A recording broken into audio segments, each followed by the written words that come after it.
అంబేద్కర్ జయంతి ఇవాళ digital SSC YSRCP ఈ సందర్భంగా నేదురుమల్లి మాట్లాడుతూ డాక్టర్ బిఆర్ అంబేద్కర్ ఆశయాలు భవిష్యత్తు తరాలకు స్ఫూర్తిదాయకమని తెలిపారు. రాజ్యాంగ నిర్మాత డాక్టర్ బిఆర్ అంబేద్కర్ అణగారిన వర్గాల అభ్యున్నతికి విశేషంగా కృషి చేశారు. సమానత్వం, సాధికారతను అందించారు. వైఎస్ఆర్సీపీ పాలన అంబేద్కర్ ఆశయాలతో సాగితే నేటి కూటమి ప్రభుత్వం రెడ్ బుక్ రాజ్యాంగాన్ని అమలు చేస్తుందని విమర్శించారు. రాష్ట్రంలోని అణగారిన వర్గాలకు గౌరవం, న్యాయం అందించడానికి మాజీ సీఎం వైఎస్ జగన్మోహన్ రెడ్డి కృషి చేశారని విజయవాడలో ప్రతిష్టాత్మకంగా 206 అడుగుల అంబేద్కర్ విగ్రహాన్ని ఏర్పాటు చేయించగా కూటమి ప్రభుత్వం ఏర్పాటు కాగానే దానిని ఓర్చుకోలేని నాయకులు ఆ విగ్రహం వద్ద వైఎస్ జగన్ పేరును తొలగించారని గుర్తు చేశారు. రాళ్లపై పేర్లను తొలగించవచ్చని ప్రజల మనస్సులో మాజీ సీఎం వైఎస్ జగన్ స్థానం పదిలమన్నారు. 2027లో జమిలీ ఎన్నికలు వస్తున్నాయని వైఎస్ఆర్సీపీ ప్రభుత్వ ఏర్పాటు తథ్యమని స్పష్టం చేశారు. వెంకటగిరి మున్సిపల్ చైర్పర్సన్పై అవిశ్వాసంలో వైఎస్ఆర్సీపీ విజయం టీడీపీ పతనానికి నాందిగా నిలిచి రాష్ట్రంలో ప్రకంపనలు సృష్టించిందన్నారు. అవిశ్వాసంలో టీడీపీ ప్రలోభాలు, కుట్రలు ఫలించగా చివరకు అవిశ్వాస తీర్మానం వాయిదా వేయించాలన్న టీడీపీ ప్రయత్నం ఫలించలేదని తెలిపారు. ఈ కార్యక్రమంలో మున్సిపల్ చైర్పర్సన్ అక్క భానుప్రియ, సంయుక్త కార్యదర్శి చిట్టేటి హరికృష్ణ మరియు వైఎస్ఆర్సీపీ నాయకులు తదితరులు పాల్గొన్నారు.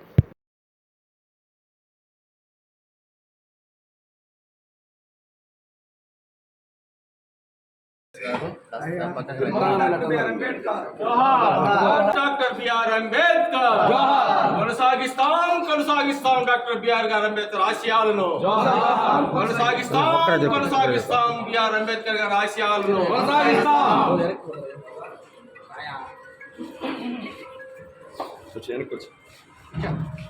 బాగా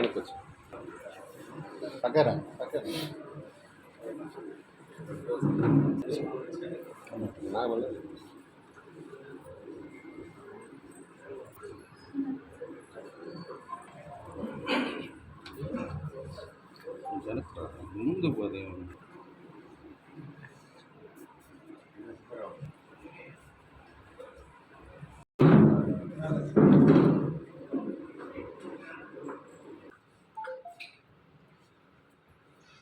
వెంకటగిరిలోనే కాదు, నెల్లూరు జిల్లాలోనే కాదు, రాష్ట్రం మొత్తం మీద వైఎస్ఆర్ కాంగ్రెస్ పార్టీకి తీర్మానం తెలుగుదేశం ప్రభుత్వం ప్రవేశపెట్టిన వెంకటగిరి చైర్పర్సన్ మీద ఆ తీర్మానం వీగిపోవటం అంటే ప్రభుత్వ ప్రయత్నాల్లో లోపం లేకుండా పోలీసులు ఇంటికి రావటం, ఆఫీసులు ఇంటికి రావటం, పోలీస్ స్టేషన్ పిలిపించటం, ఎన్ని మార్గాలు ఉన్నాయో అన్ని ప్రయత్నాలు చేయటం జరిగింది. ఏది కుదరక చివరికి వాయిదా వేయాలని కూడా అనుకున్నారు.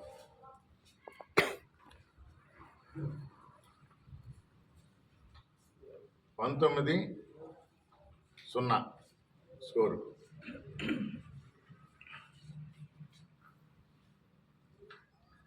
తెలుగుదేశం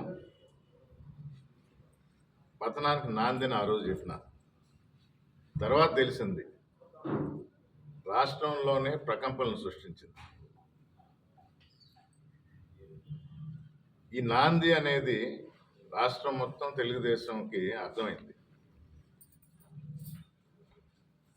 అలాగే వైఎస్ఆర్ కాంగ్రెస్ పార్టీ కార్యకర్తలు నూతన ఉత్తేజంతో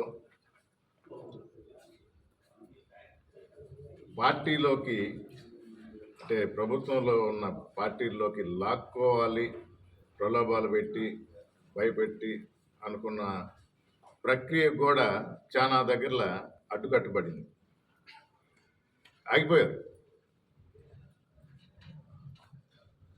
ఏం సార్ ప్రతిసారి మీరు జమిలీ ఎలక్షన్ 27లో జమిలీ ఎలక్షన్ కూడా అంటుంటారని కూడా అడిగారు నన్ను. ఇది వాస్తవం, ఇది నిజం, జరగబోయే సత్యం. నేనేదో తొందరలో ఉన్నాను కాదు. ఢిల్లీలో కానీ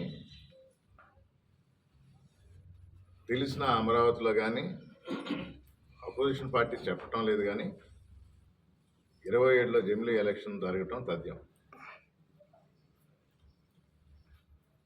ఈరోజు మన రాజ్యాంగ సృష్టికర్త బిఆర్ అంబేద్కర్ గారి జయంతి. మాకు సుదినం. ప్రభుత్వానికి ఈరోజు ఎలాంటి కార్యక్రమం చేసే హక్కు లేదని నేను గట్టిగా నమ్ముతా. ఎందుకంటే వాళ్ళు నమ్మేది రెడ్ బుక్ రాజ్యాంగం, వాళ్ళు అనుసరించేది రెడ్ బుక్ రాజ్యాంగం. జగన్మోహన్ రెడ్డి గారు మాకు నిర్దేశించింది, వైఎస్ఆర్ కాంగ్రెస్ పార్టీ నాయకులు కార్యకర్తలు ఫాలో అయ్యేది బిఆర్ అంబేద్కర్ గారి రాజ్యాంగం. Doctor BR Ambedkar. ఇది స్పష్టంగా ప్రజలకు కూడా తెలుస్తుంది. మరొకసారి రాష్ట్ర ప్రజలందరికీ ఎవరు మర్చిపోలే బిఆర్ అంబేద్కర్ గారిని. కానీ ఆయన విగ్రహాలు పూలమాలలు వేసి లేదా ఫోటోలకు పూలమాలలు వేసి గుర్తుపెట్టుకోవాల్సిన అవసరం ఉంది. ఒక రకంగా ఇప్పుడున్న ప్రభుత్వానికి కూడా మేము గుర్తు చేస్తున్నాం, అంబేద్కర్ గారి రాజ్యాంగాన్ని ఫాలో అవ్వండి, ప్రజల మన్ననలు పొందండి, ఎన్నుకున్న ప్రజాప్రతినిధుల మీద, వైఎస్ఆర్ కాంగ్రెస్ తరఫున గెలిచిన ప్రజాప్రతినిధుల మీద అవిశ్వాసం పెట్టడం కాదు, ప్రజలు విశ్వాసం చూరగొనండి, ప్రజల మన్ననలు పొందండి.